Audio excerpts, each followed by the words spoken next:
નમસ્કાર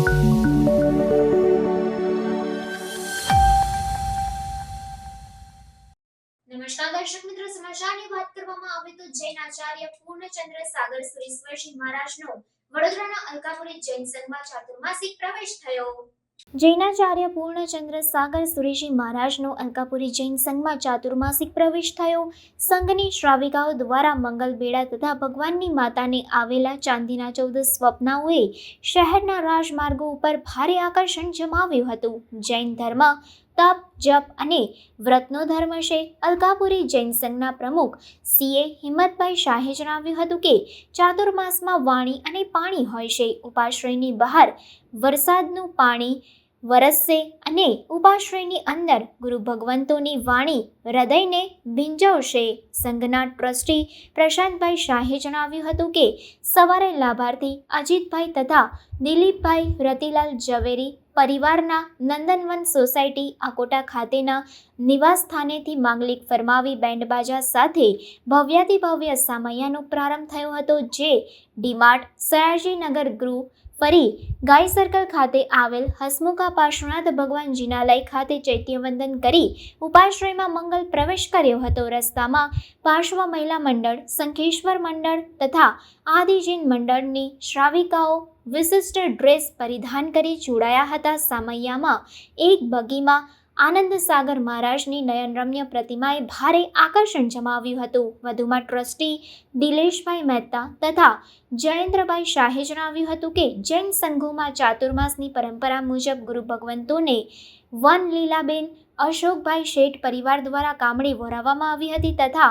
દિનેશભાઈ વન માળીદાસ પરિવારે ગુરુપૂજનનો લાભ લીધો હતો। દરમિયાનમાં યુનિવર્સિટીના પૂર્વ સેનેટ અને સિન્ડિકેટ સભ્ય તથા જાણીતા જૈન અગ્રણી દીપક શાહે જણાવ્યું હતું કે દર વર્ષની જેમ ચાલુ વર્ષે ફેકલ્ટી ઓફ આર્ટ્સની SKST જૈન એકેડેમી દ્વારા આચાર્ય પૂર્ણચંદ્ર સાગર સુરેશ્વરજી મહારાજની નિશ્રામાં ચલાવવામાં આવશે, એમ આર્ટ્સ ફેકલ્ટીના ડીન પ્રોફેસર કલ્પનાબેન ગવલીએ જણાવ્યું હતું તથા પરીક્ષાની પદ્ધતિ, નિયમો અને સર્ટિફિકેટ કેવી રીતે મળશે તે અંગે સંપૂર્ણ માહિતી ડૉક્ટર શ્વેતાબેન જેજુરકરે આપી હતી। આ ચાતુર્માસ પ્રવેશના કાર્યક્રમમાં જૈન સંગીતકારો જયેશભાઈ ચુટગર તથા ઋષભભાઈ દોશીની જુગલબંધીએ ગાયેલ નગર મેં જોગી આયા અજબ અલગ જગાયા ગીતથી વાતાવરણ ભક્તિમય બની ગયું હતું। આજના આ કાર્યક્રમમાં કારેલીબાગ જૈન સંઘથી આચાર્ય અક્ષયચંદ્ર સાગર સુરેશ્વરજી મહારાજ તથા ઇન્દ્રપુરી જૈન સંઘમાંથી પન્યાસ રમ્યચંદ્ર સાગર વિજયજી મહારાજ ખાસ પધાર્યા હતા, એમ ટ્રસ્ટી GRD શાહે જણાવ્યું હતું। આજે અલકાપુરી શ્રી સંઘમાં પરમ પૂજ્ય આચાર્ય પૂર્ણચંદ્ર સાગર સુરેશ્વરજી મહારાજાનો ચાતુર્માસ પ્રવેશ છે અને સાહેબજી આ ચાતુર્માસ પ્રવેશમાં કયા ગ્રંથનું વાંચન કરવાના છે, મહારાજા સયાજીરાવ યુનિવર્સિટીનો જે ફેકલ્ટી ઓફ આર્ટ્સમાં જે કોર્સ ચાલે છે એ કોર્સને પણ સાહેબ નિશ્રા પ્રદાન કરવાના છે। સાહેબનું જે વ્યાખ્યાન હશે તે સિલેબસ યુનિવર્સિટીનો રહેવાનો છે। સાહેબ કયા આનું વાંચન કરવાના છો અને આ ચાતુર્માસ દરમિયાન કેવા પ્રકારની આરાધના કરો? 1444 ગ્રંથના રચયિતા પરમ પૂજ્ય આચાર્ય દેવ શ્રી હરિભદ્ર સુરેશ્વરજી મહારાજાએ રચિત શ્રી ધર્મબિંદુ ગ્રંથ અને રામાયણ સૂત્ર રામાયણ ગ્રંથને આ ચાતુર્માસમાં વાંચન થશે। બોલો જીના શાસન। આજે અલકાપુરી સંઘમાં ચાતુર્માસ પ્રવેશ માટે પરમ પૂજ્ય આચાર્ય પૂર્ણચંદ્ર સાગર સુરેશ્વરજી મહારાજા એમનો ચાતુર્માસ પ્રવેશ થયો છે।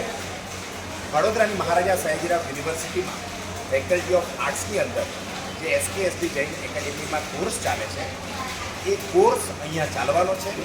આપણે યુનિવર્સિટીના ફેકલ્ટી ઓફ આર્ટ્સના ડીન એ આપણી સાથે છે, કલ્પનાબેન ગવલી અને ડૉક્ટર શ્વેતાબેન જેજુરકર જેઓ આ કોર્સના કોઓર્ડિનેટર છે, એ આપણી સાથે છે। આપણે કલ્પનાબેનને પૂછીએ આ કોર્સ કેવી રીતે ચાલવાનો છે અને કેટલા સમયનો હશે અને એના પછી સર્ટિફિકેટ કેવી રીતે આપવાનું? નમસ્કાર, SKST Jain academy faculty of arts Jain સાહિત્યનો એક કોર્સ ચાલવાનો છે અને એની શરૂઆત આજથી થશે અને એના ક્લાસ ગુરુજીના માધ્યમથી અલકાપુરી સંઘમાં આયોજિત થશે અને એની પરીક્ષા એટલે કે સર્ટિફિકેટ કોર્સ મહારાજા સયાજીરાવ વિશ્વવિદ્યાલય બરોડા આર્ટ્સ ફેકલ્ટીની અંતર્ગત લેવામાં આવશે. તો આપ સૌને વિનંતી છે કે આ કોર્સમાં વધારે ને વધારે આપ સંખ્યાની સાથે જોડાવાની કૃપા કરો. અને આર્ટ્સ ફેકલ્ટીમાં આ સર્ટિફિકેટ કોર્સની પરીક્ષાઓના પણ આયોજન થશે.